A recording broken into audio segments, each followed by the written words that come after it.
Shalom. First and foremost, as always, I would like to begin this lesson off by giving all praises, honor, and glory to our power, Yahweh, Bahashem, Yahweh Shai, Bahashem, Rachak Warash. Double honors to the apostles and the elders of Great Millstone who have taught us all this truth. In the spirit and the power of Yahweh Bahashem, Yahweh Shai, I'm Shaquat from the Great Millstone Dallas branch, back with another lesson. Lord willing, is edifying to the hopeful elect. Yahweh Bahashem, Yahweh Shai, Barakatham to you, sincere Akyam, walk with you, and a sincere shalom to you brothers that are out here pushing this truth out there on the highways and the byways and through YouTube videos. Man, shalom to you all. Barakatha Yahweh Shai, Barakatha Yahweh Shai, Barakatha Yahweh Shai, Barakatha Yahweh Shai, Barakatha Yahweh Shai, Barakatha Yahweh Shai, Barakatha Yahweh Shai. That's the king. All right, so we're back in the second Esdras 11, so it should be a quick hit, this should be the last part, 4 parts of it, and I'm on lunch once again, as you know, so just bear with me a moment here, turn this air up. Okay, so we're gonna go back to it. All right, so we're starting back at it, verse 43, and I did have some more precepts for that. All right, so this is our second Esdras 11 and 43. And it says, therefore is thy wrongful dealing come up unto the highest, and thy pride unto the mighty, because their sins have reached unto the heavens, right? Now it goes on to say, and we hit the precepts on that in the last part. Now it says, the highest also have looked upon the proud times, and behold, he has, man. Amos 9 and 8 says, the eyes of the Lord are upon the sinful kingdom, right? So there you go. It says, and behold, they are ended, and his abominations are fulfilled, meaning there is an end to Esau's reign. There is an end to the heathen's rule. And I quoted it yesterday going into that that Luke 21 and 24 concerning, we could just go ahead and grab that really quick.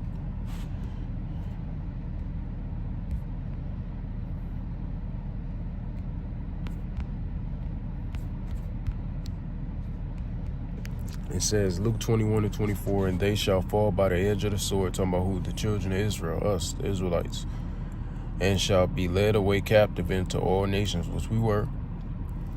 Every nation has laid a hand on us. When you actually read in the book of Second Maccabees, or First Maccabees, it says every nation has touched us.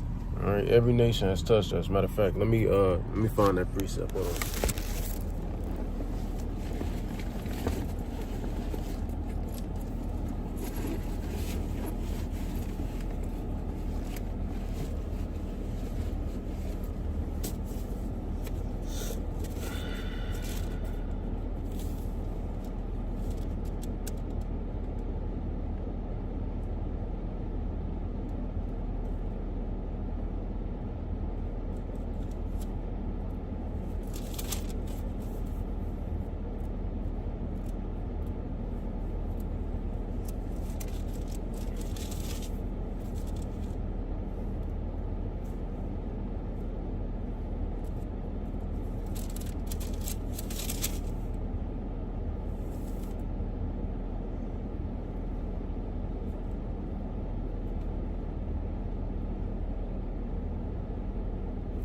There you go.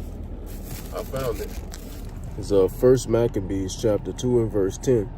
And it says, what nation hath not had part in her kingdom and gotten of her spoils? All right, so all these heathens, they're guilty. All the heathens are guilty, man. Every nation had part in our spoils, man. Every nation had part in it, man. So all these niggas are fucking guilty. All of them. All the heathens are guilty, man. You understand? So we've been led captive. We've been led captive into all the nations, man. Every nation has had a part in our destruction. All right, and it's another precept I'm thinking about, but my brain hurts thinking about it because I don't remember where the hell it's at. I don't remember where it's at. Damn, I don't remember where it's at. I'm trying to think right now. Where's that precept?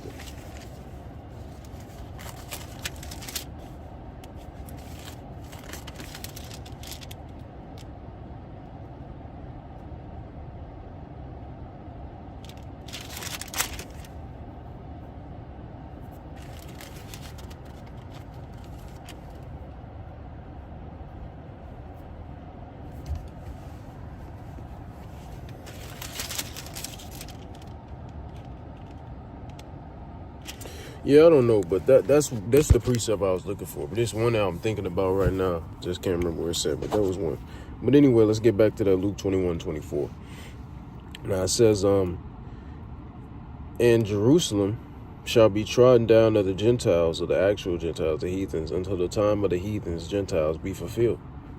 Right now, what would the Gentiles' time be fulfilled? Through Esau's downfall, through his demise.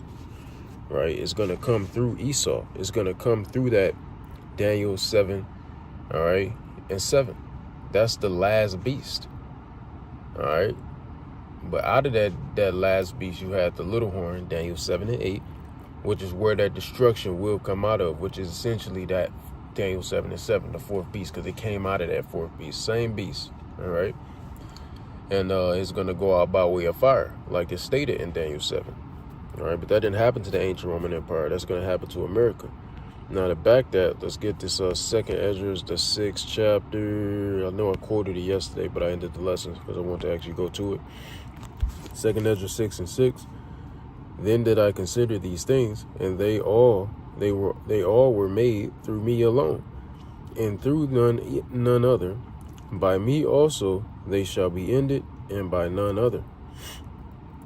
Then answered I and said, what shall be the parting asunder of the times? Or when shall be the end of the first and the beginning of it that followeth? End of what first? The first earth age. The first earth age is what it's talking about, the time of the heathen rulership, which is what we were going into in that Luke 21 and 24. The end of this first earth age. There's select nations that will rule, major nations that will rule in this first earth age, and then the kingdom of heaven will be established. Right, let's come back to this. Let's actually jump back to Daniel. We're going to come back to that. And we started 36.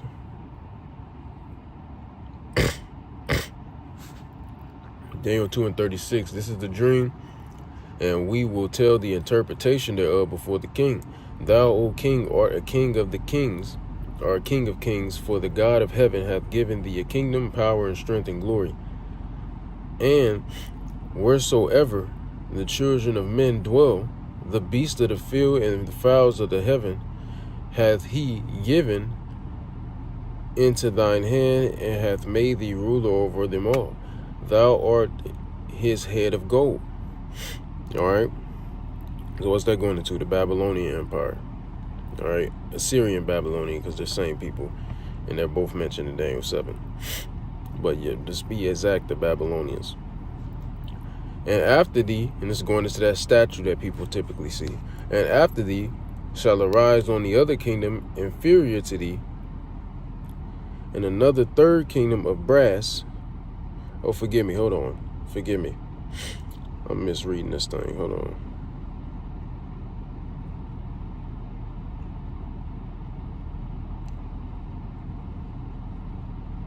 Salakia, hold on.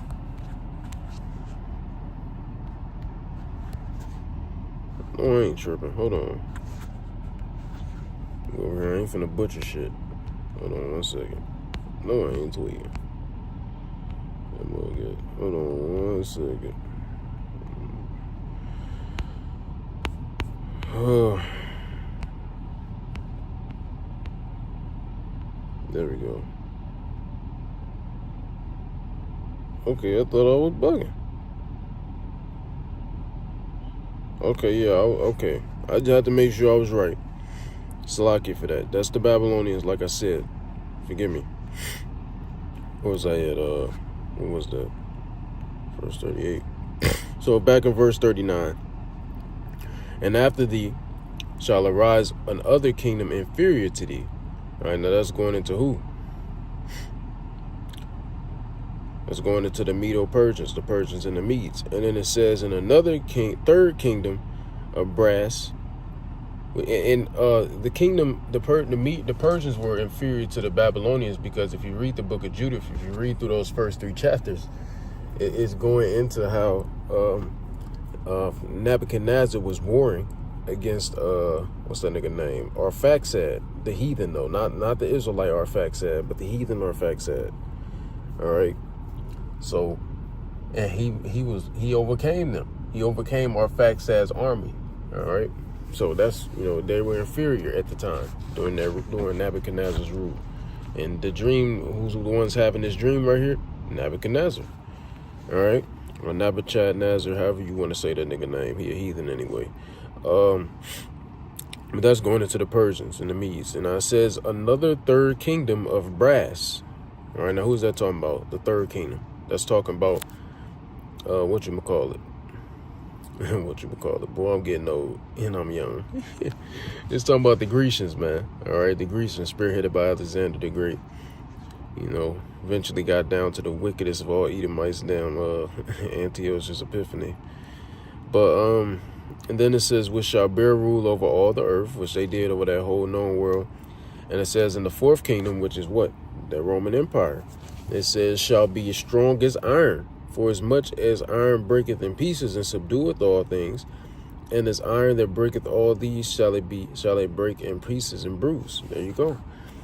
Going into its military strength, you know what it is. And it says, and whereas thou sawest the feet of toes. So you see 4 major empires was named here. These are the 4 major empires set to rule in this first earth age. After this, the Israelites are going to bear rule forever. Let's read it. Now it says, and as the toes of the feet, and it's still going into the statute, by the way, as the toes of the feet were part of iron and part of clay, so the kingdom shall be partly strong and partly broken. Now these toes is talking about America. If your spirit can receive that, it's talking about America. And now, well, mainly it's talking about NATO and the EU, modern day revived Roman Empire, which is NATO and the EU, but it's spearheaded by America. So we're in them little toes. That's where we at right now. Okay. I just want to clarify that. Now it says, and whereas thou sawest iron mixed with miry clay, they shall mingle themselves with the seed of men, but they shall not cleave one to another, even as iron is not mixed with clay. And it says, in the days of these kings shall the God of heaven set up a kingdom, which shall never be destroyed. So after these niggas, their rules is done, the Lord gonna set up a kingdom which are never gonna be destroyed. What is it? The kingdom of heaven. It says, and the kingdom shall not be left to other people, meaning what? It's only gonna be for the Israelites. The heathens won't be in. They're gonna be in the kingdom, but they're not gonna be a part of the rulership, of the ruling class in the kingdom. Now it says, but it shall break. Oh, so like, yeah. But it shall break in pieces and consume all these kingdoms, and it shall stand forever. There you go. And it says, read Daniel 7:18, man. For as much as thou sawest that the stone was cut out of the mountain without hands, and that it break in pieces the iron and brass, the clay and the silver and the gold, the great God hath made known to the king what shall come to pass hereafter, and the dream is certain, and the interpretation thereof sure. All right, and that stone, who's the stone? Yahweh Shai. All right. Anyway, if your spirit can receive it, and then there you go. That's the part. That's all I want to get. So let's actually go back to that second Esdras 6. Let's finish reading on that.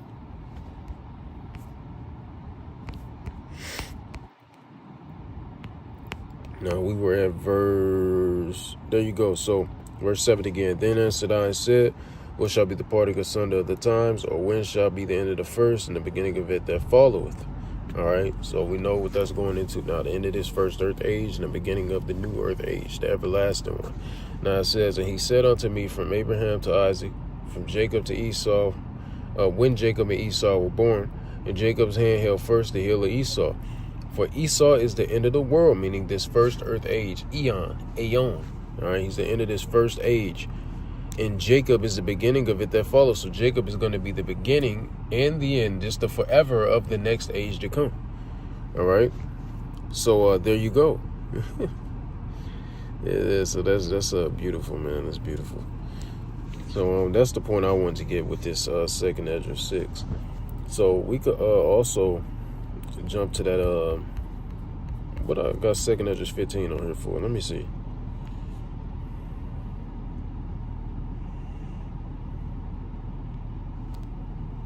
Well, yeah, we could read this for the 43rd verse. You know, this don't go with the 44th, but it really go with that 43rd. We could read that 2nd Esdras 15 and 5 through 6. All right, and it reads, Behold, saith the Lord, I will bring plagues upon the earth, the sword, famine, death, and destruction. For wickedness hath exceedingly polluted the whole earth, and their hurtful works are fulfilled. So there you go, yeah. I go with that 43rd verse. All right. But anyway, let's get this last verse concerning this, and we're going to finish it out. Let's get this Job 14.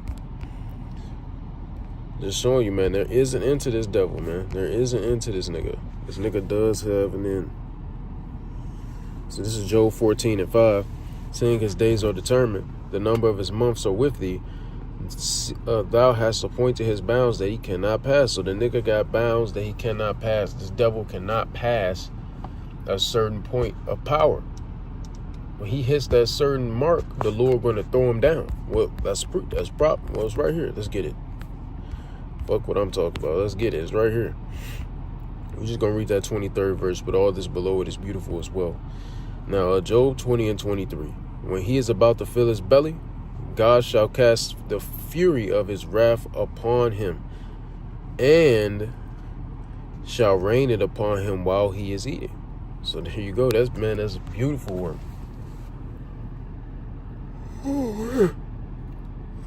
Salakia. That's beautiful, man. You know? So this devil has an end. He not gonna rule forever.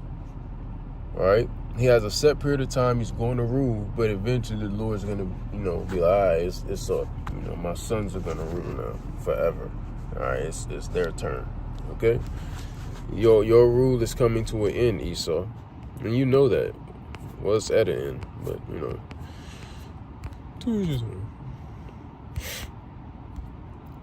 back to the 2nd Esdras 11. We have verse 45 now.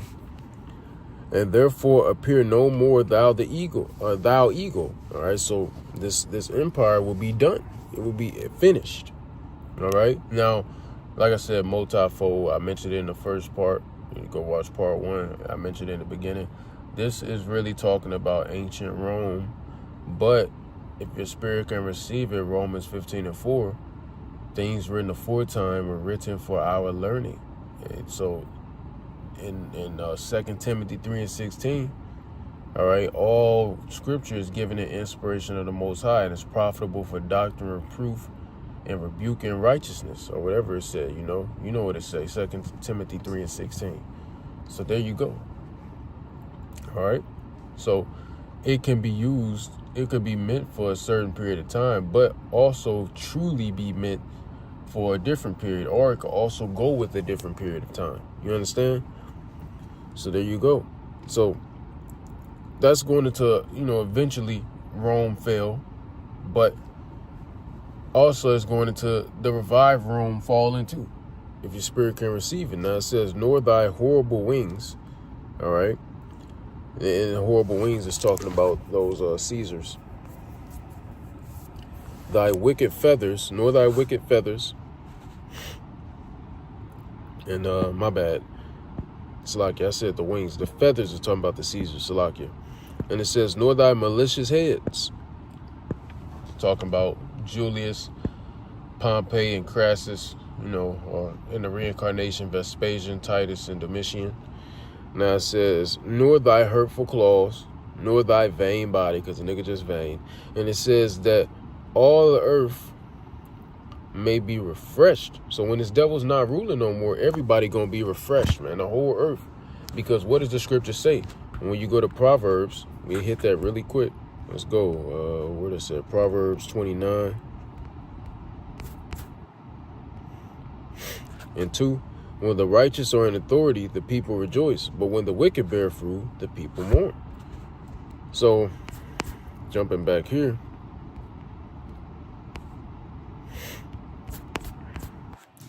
It says that all the earth may be refreshed. So the people ain't going to mourn no more. Everybody going to feel refreshed now that the devil is not in rulership anymore. All right. Even the heathens being in hardcore captivity, they still going to be better off and feel better than in this damn kingdom. All right. Also, the book of Isaiah, the 14th chapter.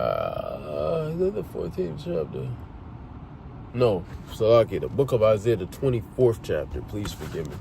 The book of Isaiah, the 24th chapter. What does that get into? It goes into how the earth is mourning. The earth is through ultimately. All right, that's what it goes into in Isaiah, the 24th chapter.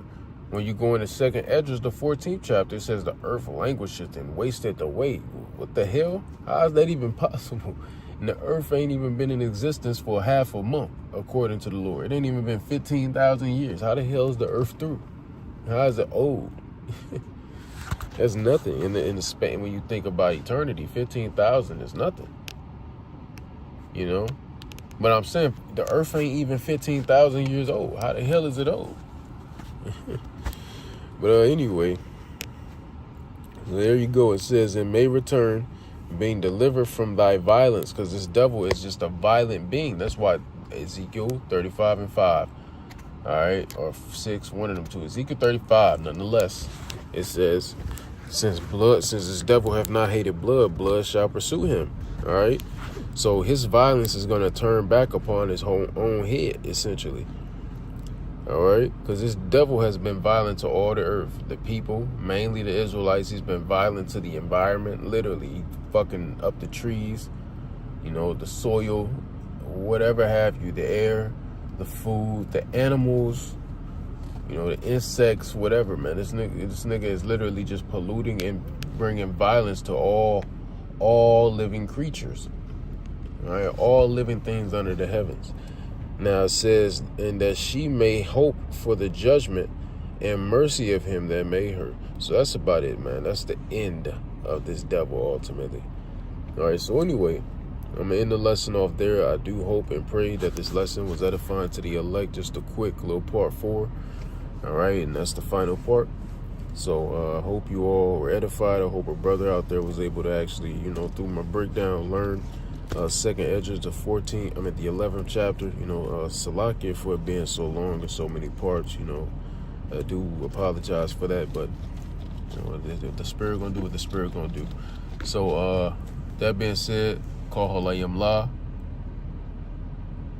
Abanawa Yahweh Bahasham, Yahweh Shai Bahasham, Rochak Warash.